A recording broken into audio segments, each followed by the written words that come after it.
रुकिए मैडम जी, कहाँ जा रही हैं आप? भैया इंटरव्यू के लिए। और कहाँ? दरअसल मैडम जी ऑफिस तो आज बंद है, आज इंटरव्यू नहीं हो रहे हैं। क्या बंद है? ऐसा कैसे हो सकता है भैया? मुझे तो आज ही बुलाया था इंटरव्यू के लिए। अभी इंटरव्यू चल रहा है ना, और इसी टाइमिंग पे बुलाया था, तो ऑफिस बंद कैसे हो सकता है आज? देखिए मैडम जी, आपने बिल्कुल ठीक बोल रही है। आज इंटरव्यू होने वाले थे, पर बॉस को ना कुछ अचानक से काम याद आ गया। उनकी कोई जरूरी मीटिंग थी तो उन्हें वहाँ जाना पड़ गया, इसलिए आज ऑफिस बंद है। तो सर ने कहा है कि जो भी आज इंटरव्यू देने आएगा उसको यूँ बोलना कि कल आना इंटरव्यू के लिए। मैडम कल होंगे इंटरव्यू। शिट यार, पूरा टाइम वेस्ट हो गया, ऊपर से जॉब की जरूरत भी बहुत थी। ठीक है भैया, कोई बात नहीं, थैंक यू, मैं कल आती हूँ। हाँ मैडम जी, आपसे एक छोटी सी मदद चाहिए थी मुझे, कर देंगे क्या? हाँ बताइए भैया। एक मिनट मैडम जी। मैडम जी ये ना 5,000 रुपये हैं, मुझे गांव में भिजवाने थे। वो होता है ना कुछ ऑनलाइन करते हैं कुछ। और दरअसल मैडम जी ये मदद मैं आपसे इसलिए मांग रहा हूँ क्योंकि मैं बैंक नहीं जा सकता। अगर मैं बैंक जाऊंगा तो यहाँ पे ड्यूटी करने वाला कोई नहीं है, और आज ऑफिस बंद है, सर भी नहीं है, कोई ऑफिस का स्टाफ नहीं है। अगर मेरे पीठ पीछे कुछ हो गया तो सारी जिम्मेदारी मेरे ऊपर ही है। तो आप कर दीजिए, कैश रख लीजिए आप। ठीक है भैया, मैं ऑनलाइन कर देती हूँ। इतने पैसे तो पड़े होंगे, मैं एक बार गिन लेती हूँ कितने हैं। आप ये पकड़ेंगे? हाँ जी बिल्कुल।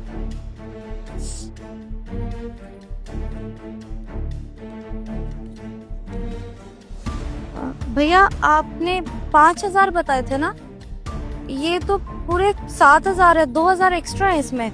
अब ये पकड़िए आपके पैसे। अच्छा, मैंने गिनती नहीं किए थे, जल्दी जल्दी में रख लिए होंगे। चलिए ठीक है, आप 5,000 कर दीजिए। भैया जिस अकाउंट पे भेजने आप नंबर बताएंगे? जी 981। अब मेरा मतलब है 98 11 60। ठीक है, हो गए भैया।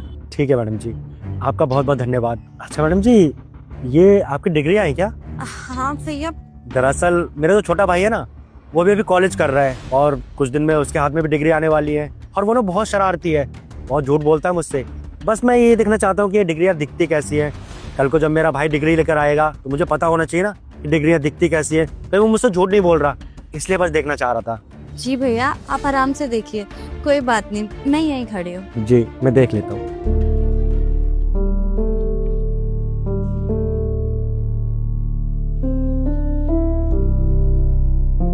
क्या बात है मैडम जी, आपके पास तो बहुत अच्छी डिग्री है, और आज मुझे पता चल गया कि डिग्री दिखती कैसी है, क्योंकि हम तो पढ़े लिखे हैं नहीं, हमें क्या पता कि डिग्री कैसी होती है। आज आपकी डिग्री देखकर ना मन खुश हो गया। ये लीजिए। शुक्रिया भैया। ठीक है भैया, आपका बहुत बहुत धन्यवाद कि आपने मुझे इन्फॉर्म कर दिया। मैं कल इसी टाइम पे आ जाऊंगी। ठीक है भैया, मैं चलती। अच्छा सुनिए मैम, एक छोटा सा काम और था आपसे। मैडम जी दरअसल ये ना पेन है, एक बच्चा आया था यहाँ पर पेन बेचने वाला, उसकी हालत ना बहुत खराब थी, तो मैंने उसकी हालत देखकर उससे पेन खरीद लिए थे 100 रुपए के। आप चाहें तो ये पेन मुझसे खरीद सकती हैं, आप मुझे 100 रुपए दे देना।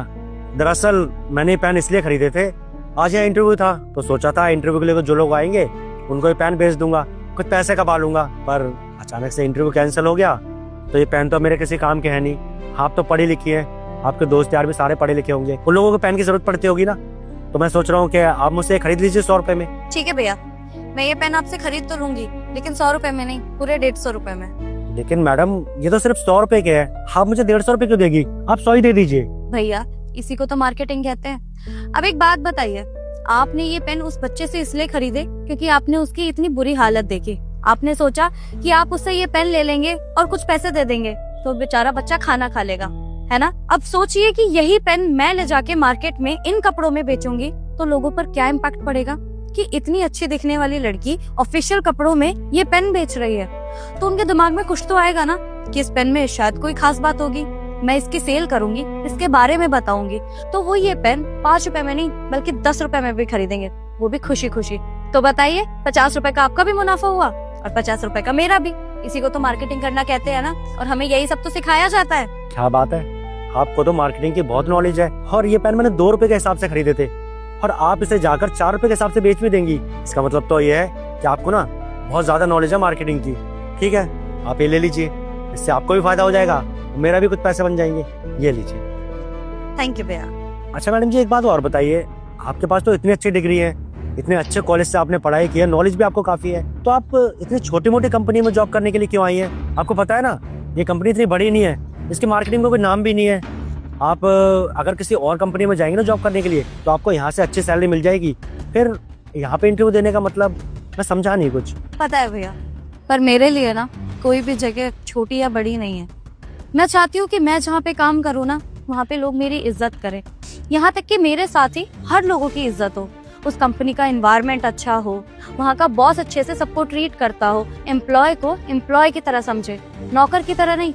और ऐसी बात नहीं है कि मैंने किसी बड़ी कंपनी में काम नहीं किया, मैंने बहुत बड़ी बड़ी कंपनीज में काम किया, पर वहाँ पर ना दिक्कत यही है भैया, हम जैसे लोगों को ना नौकर की तरह ट्रीट किया जाता है। हम लोगों को वो एम्प्लॉय समझते ही नहीं है, उन्हें पता ही नहीं है, उन्हें ये लगता ही नहीं है कि उनका काम हम ही तो करके दे रहे हैं। बस इसीलिए फिर मैंने इस कंपनी के बारे में सुना, इसके रिव्यूज चेक करे तो काफी अच्छे थे, एनवायरनमेंट भी अच्छा था, एम्प्लॉयज को अच्छे से ट्रीट भी किया जाता है यहाँ पे। तो बस एक बार सोचा कि क्यों ना इस कंपनी में भी देख लिया जाए आके, शायद मेरे काम आ जाए। और यहाँ के बॉस के बारे में भी मैंने काफी कुछ पता किया, वो भी दिल के बहुत अच्छे इंसान है। तो बस इसीलिए यहाँ पर आ गई इंटरव्यू देने के लिए। और आपने वो कहावत तो सुनी होगी ना कि ऊंची दुकान के फीके पकवान, तो बस मैं इसी कहावत पे बिलीव करती हूँ। सही कहा आपने। और वो कहते हैं ना, इंसान की काबिलियत उनके विचारों से दिखती है। और जिस तरीके से आपने मुझसे बात की, मेरी मदद की, मैं भगवान से दुआ करूंगा कि आपकी इस कंपनी में जॉब लग जाए। आप कल आ जाइएगा। ठीक है, फिर मैं चलती हूँ। सर, आप कंपनी के बाहर गार्ड की ड्रेस में क्या कर रहे हैं? सर, आप इन्हें सर क्यों कह रहे हैं? क्योंकि मैम ये इस कंपनी के ऑनर है। आपको भी ना शायद गलतफहमी होगी इनको गार्ड की ड्रेस में देख के। सर प्लीज बताइए ना, आप गार्ड की ड्रेस में क्या कर रहे हैं? देखिए मिस तान्या, एक्चुअली मिस्टर उज्जवल ना बिल्कुल ठीक बता रहे हैं, मैं इस कंपनी का बॉस हूँ। क्या आप इस कंपनी के बॉस हैं? तो फिर आपने यही क्यों रूप ले रखा है और आपने मुझसे झूठ क्यों बोला? मैंने ना इंटरव्यू लेने का कुछ नया तरीका सोचा था। दरअसल हमारी कंपनी में ना बहुत लोग काम करते हैं, तो लोग आपस में लड़ते झगड़ते रहते हैं, एक दूसरे से जलते रहते हैं कि कोई इंसान तरक्की कर रहा है तो उसको नीचा दिखाते रहते हैं। तो मैंने सोचा कि क्यों ना मैं अपनी कंपनी के कुछ एम्प्लॉयज को चेंज करता हूँ, जिनका व्यवहार अच्छा हो, जिनको मार्केटिंग स्किल्स अच्छी हो और जो हमारी कंपनी को ना आगे लेकर जाए। और आप तो जानती हैं, अगर मैं चेयर पे बैठ के बॉस बन के इंटरव्यू लेता ना, तो वहां तो कोई भी बैठकर ना झूठ बोल देता है, क्योंकि उसे लगता है कि सामने बॉस बैठे हैं तो अच्छी अच्छी बातें बताऊं अपने बारे में, अपनी मतलब बढ़ाइयाँ करें। इस तरीके से लोग इंटरव्यू देते हैं। लेकिन जब मैं यहाँ गार्ड बन के खड़ा हूँ ना, तो कोई भी मुझे बॉस समझ के बात नहीं करेगा, तो वो मुझसे ये समझ के बात करेगा कि मैं तो यहाँ का गार्ड हूँ, जिसको क्या ही बताने वाला हूँ। वो अपनी सारी दिल की बात ना मुझसे ओपनली बता सकता था। इसलिए मैंने सोचा कि जब तक इंटरव्यू का टाइम नहीं हो रहा है, मैं ये झूठ बोलकर गार्ड बनकर खड़ा हो जाता हूँ। तो आप यहाँ पर आई और आपकी डिग्री मैंने देखी, तो आप काफ़ी क्वालिफाइड है। मुझे बहुत अच्छा लगा ये जानकर कि आप हमारी कंपनी में इंटरव्यू देने आई हैं। आपकी डिग्री से पता चल रहा है कि आपने पहले भी इतनी अच्छी अच्छी कंपनियों में जॉब की है, जैसे कि आपने बताया था। और आपकी डिग्री देख के पता चल रहा है कि आपने अच्छी अच्छी कंपनियों में जॉब भी की है, जैसे कि आपने बताया। और आपकी लॉयल्टी टेस्ट भी मैंने किया, जैसे कि आपको मैंने 5,000 रुपये दिए थे। मैंने आपसे कहा कि ये अकाउंट में जमा करा दीजिए, और आपने उसमें 2,000 रुपये ज़्यादा थे तो वो भी मुझे वापस कर दिए।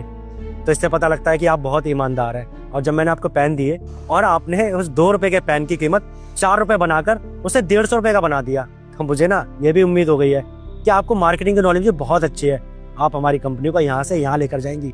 तो मिस तान्या, हम यही चाहते हैं कि आप जैसे एम्प्लॉय हमारी कंपनी में काम करें और हमारी कंपनी को ग्रो करवाएं। वाओ सर, मुझे समझ नहीं आ रहा मैं क्या बोलूं, but thank you so much, thank you. तो क्या मैं कल से जॉब पर आ सकती हूँ? हाँ, आप कल से ज्वाइन कर सकती हैं। और आपका इंटरव्यू हो चुका है, आपको इंटरव्यू देने की कोई जरूरत नहीं है। और आप मैनेजर की पोस्ट पे रहेंगी। आप कल आएंगी तो बैठकर हम आपकी सैलरी की बात भी कर लेंगे, ठीक है? Sure sir. सर ये पेन, ये मेरी तरफ से आपके लिए एक छोटा सा गिफ्ट, आप रख लीजिए। ठीक है, फिर कल मिलते हैं, मैं चलती हूँ।